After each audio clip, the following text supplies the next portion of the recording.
That is a nice boulder. Not that deep. Just hands.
Well, good morning.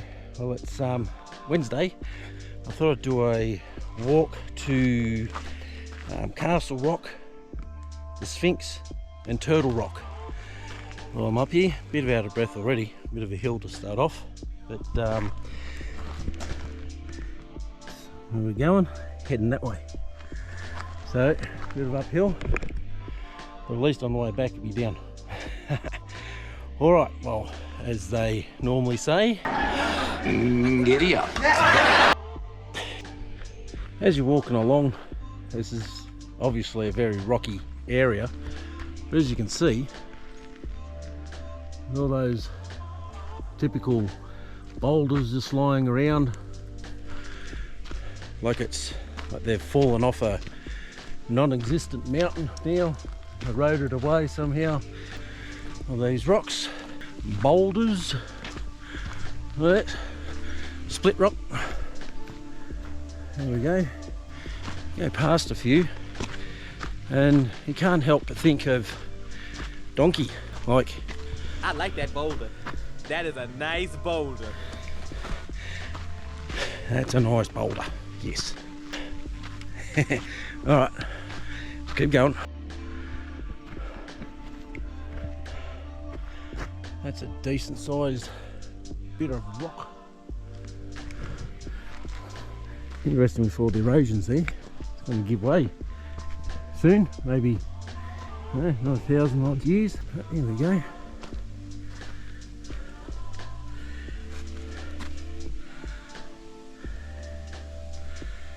That's what we're looking to see. Hopefully see one of them. Alright.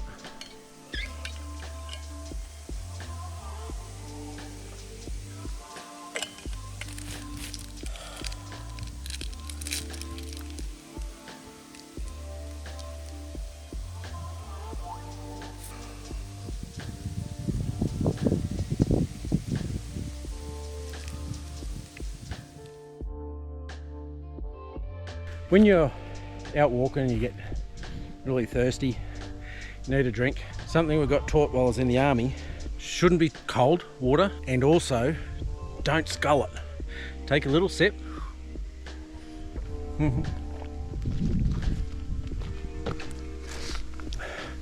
Spit the first bit out. That gets rid of all the saliva, dry saliva that's in your mouth, and then just little gulps. Sorry, I've got sweat in my eye. Just a few little ones like that, and that'll do you for a little while. And of all places, just saw a bit of water just lying on the surface of the rock. Probably because we had some rain last night, but probably wouldn't be any good to drink. However, it's good for this. Not that deep. Sweat your hands.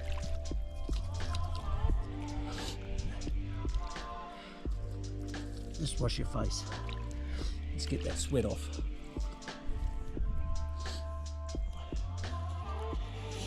try not to wet your head too much. Have the hat, dry your head off. Put the water on your head. Your body just that's where you get rid of a lot of your heat. And the water's just going to draw more heat out of your head. That's where heat stroke and that comes from.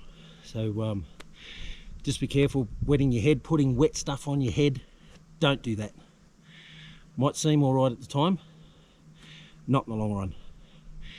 Just lightly wet it, dry it, and away you go.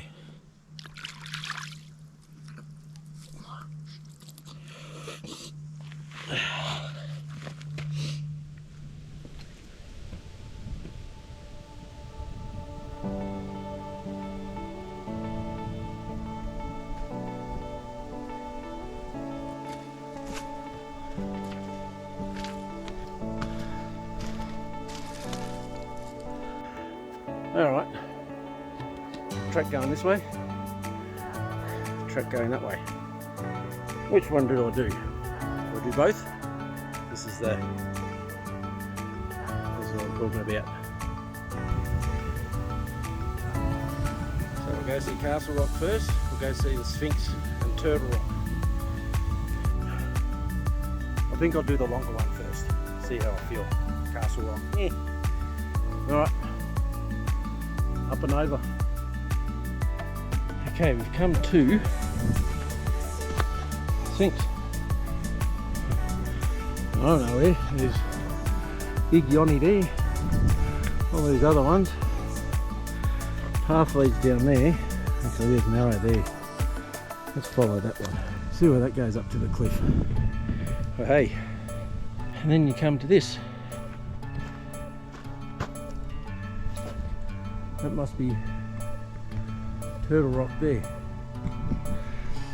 I guess you've got to use your imagination and look at it from a distance, a long distance. Rock formation is still pretty cool though.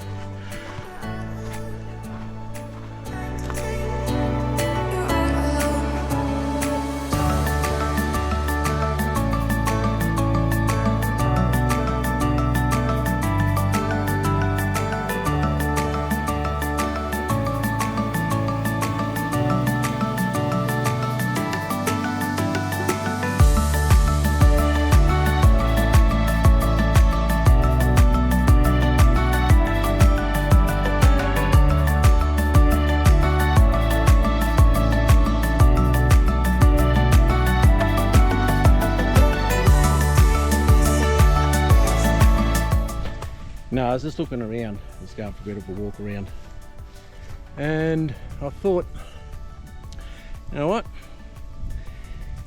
if you can get out and do these things when you're young, do it. Oh, hang on, I've got something, a cobweb or something over the lens, sorry. Yeah, if you're young, get out and do it, because I'm looking around here, and when I was younger, I'd be looking,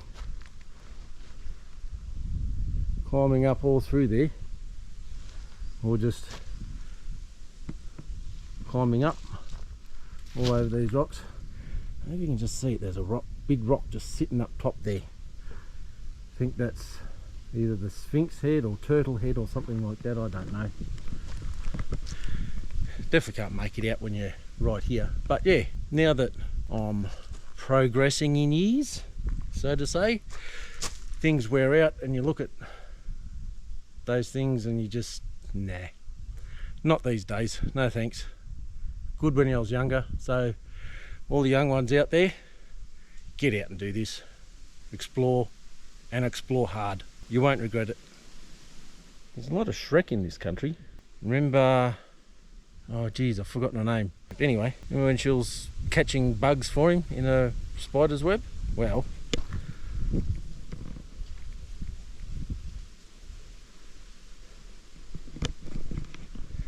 you'd love it.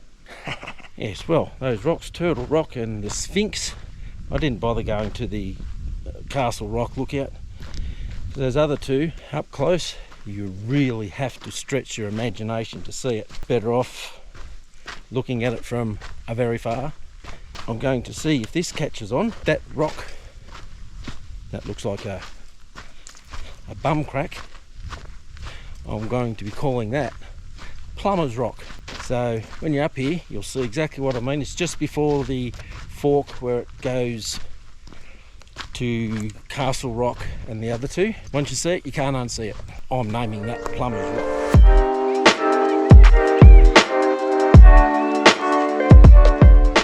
Okay, boys and girls, history time again.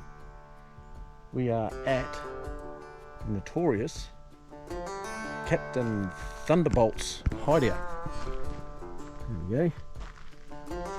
All in there. Must took a page out of, or Mr. Power took a page out of Mr. Thunderbolt's idea of hiding in rocks. Because Mr. Captain Thunderbolt originally was called Fred Ward between 1835 and 1870. But he was a good horseman. He in and out of prison a couple of times. Then he escaped from Cockatoo Island, and after that he became known as Captain Thunderbolt. That was in 1863. And then in 1870 they finally caught up with him in Uralla, of all places. He actually was told to surrender, but he said, "I'll die first." He fired a shot and returned fire from Constable Walker, found its mark, leading to Thunderbolt's death the following day. There you go. All right, let's have a look through here, shall we? Now this place is just off the side of the road, as you can see. It's there's no main park. It's a good thing I didn't bring the van with me. So just a quick trip out. Okay, let's have a look. A little path here.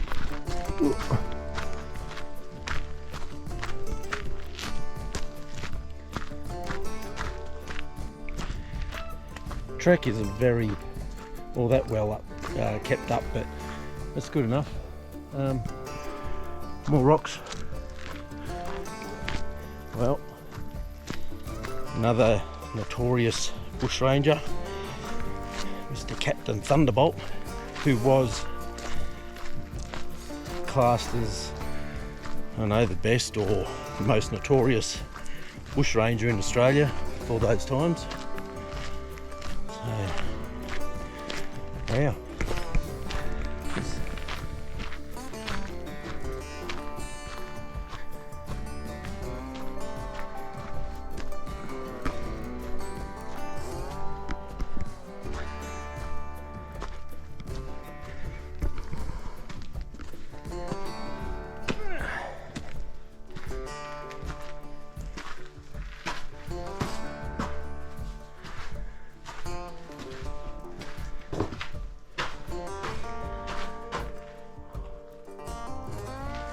Yeah, this is stepping back in time.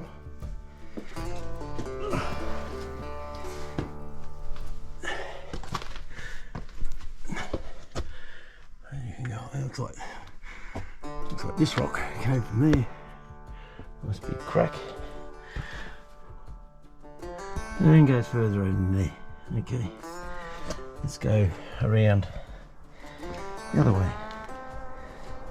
Wow.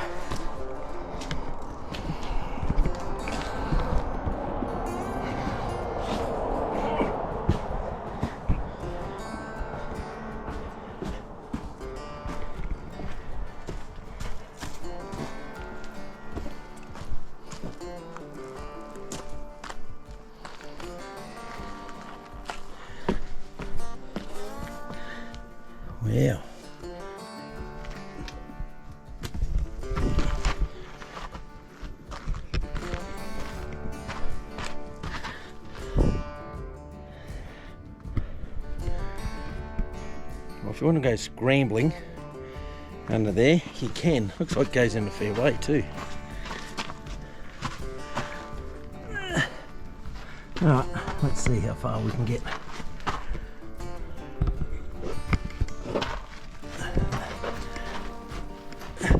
Well, it does open up a little bit. There you go, look at that. Hope it's just that rock there holding this whole thing up. Remember what I said up at, there you go, up at Castle Rock. I said, if you're young, get out and do all these explorations and hikes and scramble over rocks and whatnot. Yeah, I should have done this before. Look at this.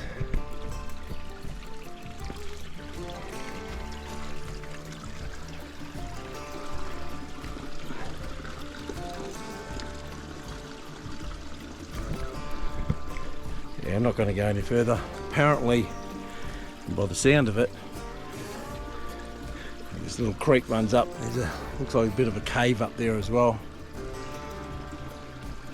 Yeah, I'm not going to go up there. If you're young, do it. Plus, I don't want to really go in too deep. I am by myself. So, the solo man. Oh, Jesus. Well, he got his eye poked out. What I'm saying? So the solo man can keep going solo. Go down here further. Let's have a look. How far do you want to go? I mean, I could keep going around and up over the back. See, go right up behind. Or as you saw before, I could have ducked in through the gap, through those rocks. Just had a look around the back there. But I get the gist of it, and I think you guys too. Not a bad hideout. Don't know where he put his horses though. Said on the sign, actually brought his horses in here. I don't know, maybe up a little bit further, but still good. History lesson over. Hope you enjoyed it. Okay, well, history lesson not over. Change of subject. Still history, but this time just up from Captain Morgan's hideout. There's a place where in 1943, during the war, they used this area, well, they identified this area, Thunderbolt's Gully, which this is called, as part of the strategic defences of Australia during World War II. So, for possible invasion from the north by Japan until the 50s, Mount Lindsay Road was the only all-weather road from Sydney to Brisbane roads, river crossings, strategic places. Yeah, so they built all these tanks. Okay, let's go have a look at these tank traps. Okay, here's some more info. There we go. World War I, low-profile defensive positions were established on many roads throughout Australia. Mount Lindsay Road was the only all-weather road from Sydney to Brisbane. Tank traps constructed along it as part of the alleged Brisbane line. Of course, everything has to happen now. Alleged Brisbane line was drawn from Brisbane to Adelaide. Some maps show it as Brisbane to Perth. The theory behind it was Australia was unable to protect its huge coastline should an invasion occur. By concentrating troops along this line, it would offer better protection to the more densely populated areas to the south, and people living north of the line would be evacuated. Well, I didn't know that, and I suppose the majority of you guys didn't either, but you do now. Wow. Okay, let's keep looking, shall we? Apparently, tank traps. All these old ones here.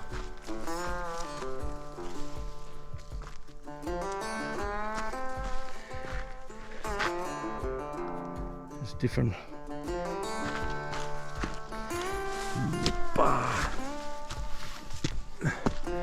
Okay.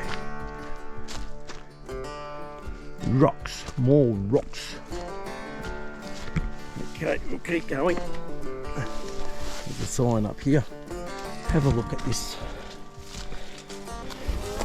piece of knowledge. Yeah, it's not really green core.